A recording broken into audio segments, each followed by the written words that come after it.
Bagaimana kondisi anak saya, dok? Tanya Dendi khawatir. Anak bapak mengalami pendarahan yang cukup parah pada kepalanya. Untung masih bisa segera ditangani. Ada beberapa bagian wajah dan lengannya yang harus dijahit. Kondisi pasien berangsur membaik walaupun masih tidak sadarkan diri. Dokter tampan itu tersenyum. Apa saya boleh melihatnya, dok? Tanya Ibu Viola. Silakan, ucap sang dokter ramah. Tapi satu-satu saja, pasien masih butuh beristirahat. Aku ingin ikut masuk, dok, sahut Zahra dengan mata sembabnya. Gantian ya, ujar sang dokter ramah. Ya, aku pengennya sekarang, dok, rengek Zahra memohon.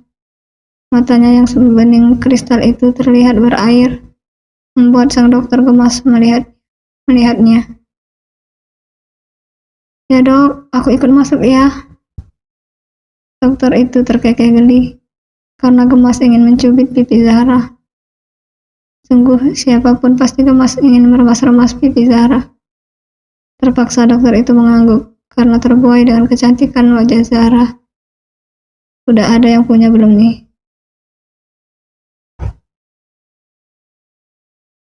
Zahra menyeka air mata yang ada di pipinya, kemudian mengekori Ibu Viola masuk ke dalam ruangan. Ya ampun, Mbak Viola. Mulut Zahra menganga lebar, melihat keadaan Viola yang kepalanya dibadut dengan perban, serta lengan kirinya yang digips. Ia masih tidak menyangka, padahal beberapa waktu yang lalu, Viola masih bercanda dengannya di bioskop.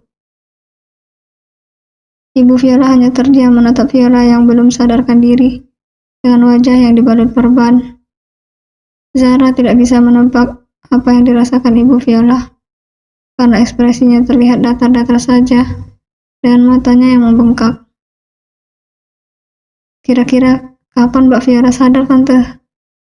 Tanya Zahra sambil menggigit jari telunjuknya. Kasihan. Ibu Viola berdeham singkat. Doain ya.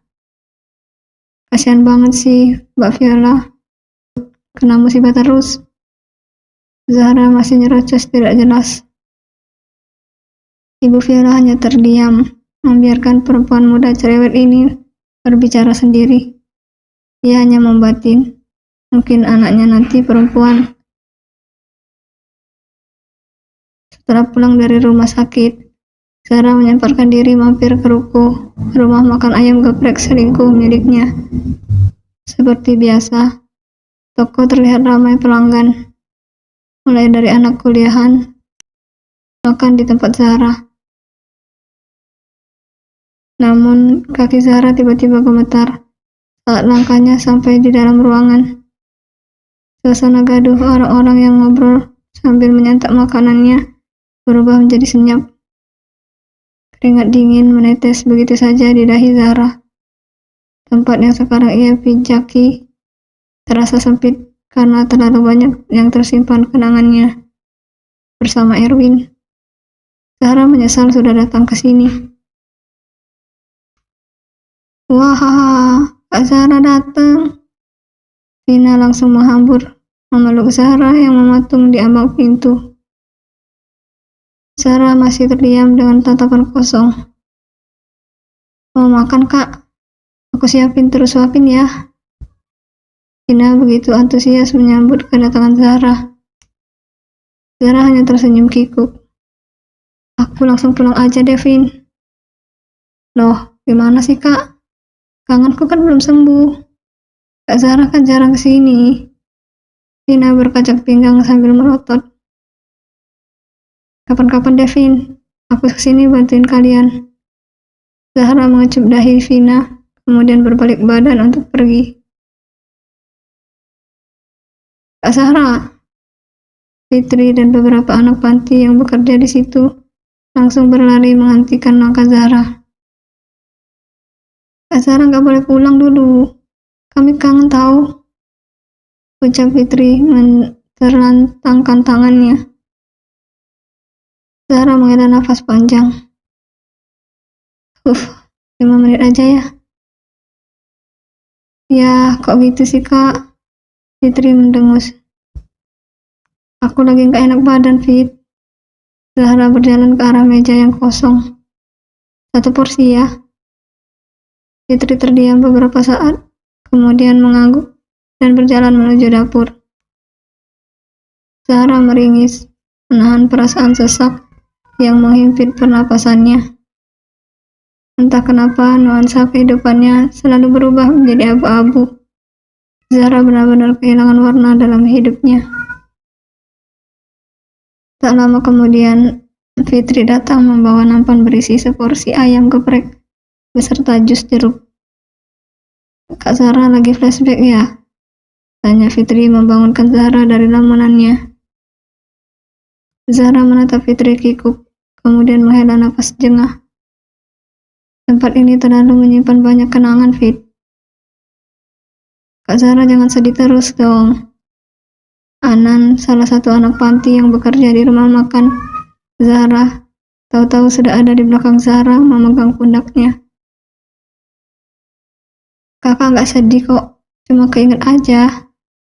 Zahra berdalih. Besok warungnya libur kan ya? Sahut Fitri sambil menatap Iba ke arah Zahra. Gimana kalau kita nongkrong di kafe, Kak? Zahra menggelembungkan pipinya. Aku lagi gak mood, Fit. Ya elah, Kak. Sekali-sekali dong, refreshing. Udah tiap hari kali, Fit. Aku sama Mbak Viola juga sering jalan-jalan. Zahra mengembuskan nafas kasar setelah ingat kalau Viola sedang terbaring lemah di rumah sakit. Maksudku sekali-kali lah jalan-jalan sama kita, Kak. Zahra tampak berpikir. Masalahnya Mbak Viola lagi dirawat di rumah sakit. Fitri dan Anan berlangsung terkejut. Kenapa, Mbak? Dia habis kecelakaan. Zahra memanyunkan bibirnya. Ya ampun, ada aja sih cobaannya. Zahra mulai menyuapkan sesuap nasi ke mulutnya. Terus keadaannya sekarang gimana? Tanya Fitri lagi menyentuhkan jari telunjuknya ke bibir. Alhamdulillah sudah membaik. Zahra menggeser piringnya, kemudian menyeruput jus jeruk yang berada di sampingnya. Entah kenapa hingga kini nafsu makannya tidak pernah stabil. Padahal itu sangat tidak baik untuk kesehatan janin yang ada di dalam kandungannya. Gimana kalau besok sehabis kita nongkrong di kafe, jengukin Mbak Viola? Fitri memberi ide. Zahra kembali berpikir. Nongkrong-nongkrong gitu, Mbak. Biar kelihatan muda lagi. Besok aku tunggu sama Vina di kafe atas ya. Aku ikut dong. Anan yang masih berdiri menyahuti. Ya udah, nanti teman-teman kamu di panti juga diajak. Ujar Fitri, kemudian kembali menoleh ke arah Zahra. Gimana, Mbak? Ya udah. Akhirnya tibalah pada hari yang ditentukan. Zahra bersama beberapa anak panti yang ingin ikut jalan-jalan memesan 5 taksi online sekaligus untuk menuju ke tempat yang disebutkan oleh Vina dan Fitri. Ada sekitar 5 anak panti yang bekerja di rumah makan Zahra, beserta beberapa anak panti yang murni ingin ikut. Setelah menempuh perjalanan beberapa menit, akhirnya mereka sampai di tempat yang dimaksud, Vina dan Fitri. Anak panti yang jarang sekali keluar panti terlihat heboh melihat tempat yang akan mereka kunjungi. Zahra tersenyum. Tingkah konyol mereka sedikit menghibur Zahra. Ini namanya nongkrong, bukan jalan-jalan. Anan yang berdiri sebelah Zahra terkikik. Kalau nggak dipaksa sama Vina dan Fitri, Kak Zahra nggak bakalan mau kesini. Jawab Zahra pelan. Siapa tahu bakalan dapat pacar baru. Anan meledek Zahra. Kamu itu. Zahra mendengus. Mereka pun mencari tempat duduk mereka masing-masing. Karena sepertinya tempat itu sudah di-booking oleh Vina dan Fitri. Tunggu. Gaji Fitri dan Vina berapa sampai berani-beraninya booking tempat ini? Dengan tidak adanya Erwin, Zahra lah yang mengatur keuangan dan gaji karyawan di rumah makannya. Dan setahu Zahra, gaji Vina dan Fitri tidak akan cukup membooking tempat ini. Aku suka di sini, karena kita bisa karaokean juga, Kak. Ucap Fitri antusias sambil menunjuk panggung kecil tempat karaoke di depan sana. Ada juga gitar dan mikrofon yang boleh dimainkan oleh para pelanggan yang nongkrong di kafe tersebut. Tapi aku nggak bisa ramah loh, ya, di sini. Ucap Zahra serius. Aku harus jengukin Mbak Viola. Ya Kak, nanti bareng-bareng aja jengukin Mbak Violanya. Vina mengerucutkan bibirnya. Nanti kemalaman kalau lama-lama di sini. Gerutu Zahra pelan. Kemudian menoleh ke arah anak-anak panti yang berebut makanan yang dihidangkan oleh pelayan. Jangan rebutan. Pasti semua kebagian. Teriak Zahra menegur beberapa anak panti yang masih SMP itu. Masa Kak Zahra tega sih? Jarang-jarang kan kita kumpul-kumpul kayak gini di luar suasana kerja. Apalagi sekarang Kak Zahra jarang ke warung. Kita jadi nggak pernah ketemu. Gerutu Vina panjang. Zahra hanya menunduk. Kalian sedih tidak bisa bertemu denganku yang masih ada di bumi. Lihatlah aku sekarang yang sudah tidak bisa ketemu dengan Mas Erwin lagi.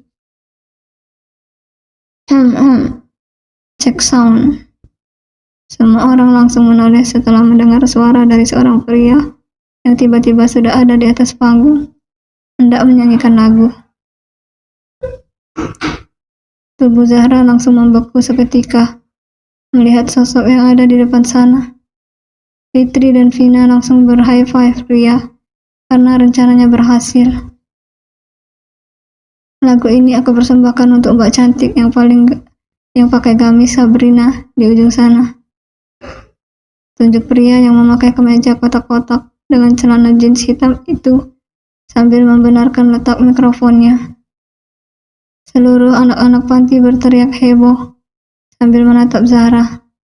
Walaupun sebagian besar anak-anak panti itu masih SMP, tapi mereka paham betul jika yang dilakukan pria itu adalah hal yang sangat romantis. Jreng jreng jreng. Waktu pertama kali kulihat dirimu hadir, rasa hati ini inginkan dirimu. Kak Zahra mulai gemetar mendengar merdunya suara lagu yang dipersembahkan untuknya itu. Hati indah mendengar, suara indah menyapa. Geloranya hati ini tak kusangka. Rasa ini tak tertahan, hati ini selalu untukmu. Jantung Zahra berdebar-debar kencang. Tubuhnya mulai panas dingin. Aneh, tapi ini terasa menyenangkan. Suara tepuk tangan mulai terdengar riuh. Diiringi suara siulan yang menggoda Zahra, saling bersaut-sautan. Terimalah lagu ini dari orang biasa, tapi cintaku padamu luar biasa.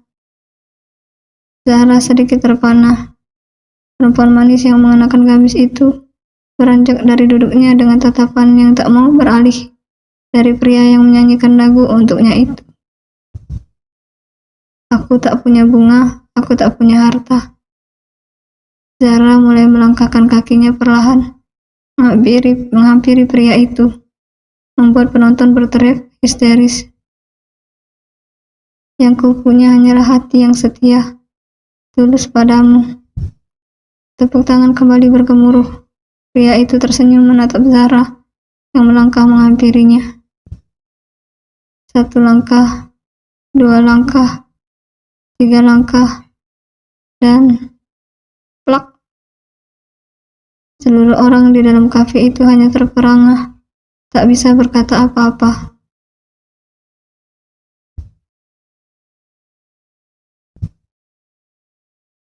Hari ini, Zahra tidak menyangka akan diundang di acara talk show yang dipandu langsung oleh host ternama sekelas Deddy Corbuzier pada acara yang rutin ditayangkan oleh salah satu televisi swasta di Indonesia.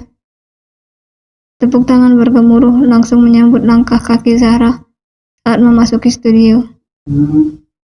Cahaya dari lensa kamera mengikuti langkah kakinya, disambut dengan senyuman pria fenomenal berkepala pelontos yang membuat jantung Zahra berdebar-debar kencang. Apakah dia naksir sama Om Deddy atau sama Riko Ceper?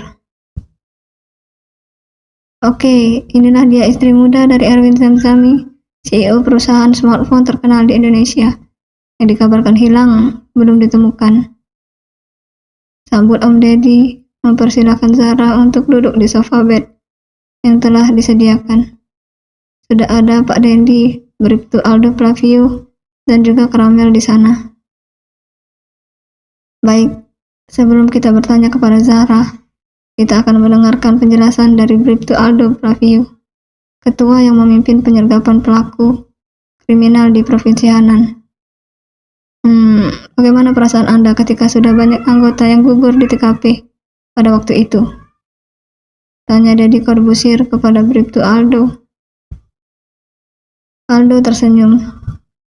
Ya, pada waktu itu sebenarnya masih ada tim intelijen yang dipimpin oleh Karamel Alicia Pratama di luar. Aldo menunjuk Karamel yang duduk di sebelahnya. Mereka masuk ke gedung itu paling akhir karena mencari keberadaan Erwin dan anak perempuannya. Nah, saat saya sudah sangat tertekan karena banyak anggota kepolisian yang sudah mati, saya sudah memantapkan hati kalau saya akan mati pada waktu itu. Saya sudah pasrah dan ikhlas. Namun, siapa sangka Karamel dan ketiga anggotanya menyelamatkan saya dari maut. Deddy Corbuzier mendengarkan penjelasan Aldo dengan antusias. Anda sempat berpikir untuk kabur dan menyelamatkan diri Anda sendiri waktu itu? Tanya Deddy sambil menaikkan sebelah alisnya. Yaps, angguk Aldo. Waktu itu masih tersisa saya dan beberapa teman saya yang bersembunyi di sebuah kamar. Saya berniat mencari jalan keluar untuk kabur, karena pasukan mereka cukup banyak. Tahu sendiri ya, kita akan masuk ke sarang mereka. Nah, pada waktu itu ada kedua teman saya yang sempat cekcok, sehingga saya berpikir lebih baik saya ikut mati daripada kabur seperti pecundang yang tidak bertanggung jawab. Saya berpikir kalau saya harus meneruskan perjuangan teman-teman saya yang sudah gugur waktu itu. Tepuk tangan pun menggema dari seluruh ruangan. Deddy kembali melontarkan pertanyaannya. Ya, saya mendapat informasi di berita-berita yang tersebar di sosial media. Entah benar apa tidaknya, pada waktu itu sebelum Anda menyerang markas mereka di Tiongkok, Anda sempat mencari keberadaan gembong narkoba ini di Paris. Iya, benar. Dan ternyata mereka sudah kabur ke Tiongkok. Mereka cerdik karena Beijing merupakan kota inti di negara Tiongkok. Jadi, tim investigasi yang mengusut kasus ini selalu mendapat informasi dari beberapa pelaku bawahan mereka yang tertangkap. Kalau pimpinan mereka berada di Beijing, sehingga kami sangat sulit menemukan markas mereka di Beijing. Kan ada nih orang awam yang tahu kalau di Tiongkok yang paling familiar adalah kota Beijing dan kota Zhangjiajie. Masih terdengar sangat asing, sehingga setiap pelaku yang ditanya pasti memberi informasi bahwa pemasok barang mereka itu dari Beijing. Padahal seperti yang kita ketahui, bahwa posisi mereka sebenarnya ada di kota Zhangjiajie di Provinsi Hanan. Lalu bagaimana Anda tahu jika gangster itu berada di Provinsi Hanan? Maka sebab itu, saya bekerja sama dengan beberapa tim agen rahasia BIN untuk menyelidiki di manakah tempat para mafia-mafia itu bersembunyi. Jelas Aldo Flavio. Dan muncullah sosok Karamel Alicia Pratama ini. Deddy Corbuzier menunjuk ke arah Karamel. Oke, kita beralih kepada Mbak Karamel. Strategi apakah yang Anda lakukan sehingga bisa menemukan tempat persembunyian para pelaku itu? Karamel mengangguk, kemudian menjawab pertanyaan dari Om Deddy. Sebenarnya organisasi itu tidak hanya menjalankan bisnis narkoba, tapi juga menjadi penadah jaringan perdagangan manusia di Indonesia. Pada sebab itu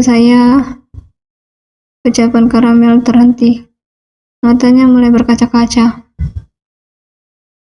Saya mengumpankan salah satu anak SMP untuk memancing dirinya sendiri agar diculik oleh penculik yang sering beroperasi di Bandung. Dan pada akhirnya hal itu terjadi. Anak yang bernama Rian itu akhirnya diculik dan dibawa ke penadah yang berada di Tiongkok. Anak itu sudah saya bekali dengan berbagai peralatan canggih untuk memberi informasi penting kepada saya. Dari situlah saya tahu markas persembunyian mereka. Rian sempat menghubungi saya, memberi kabar bahwa Rena, anak Pak Erwin, akan dijual.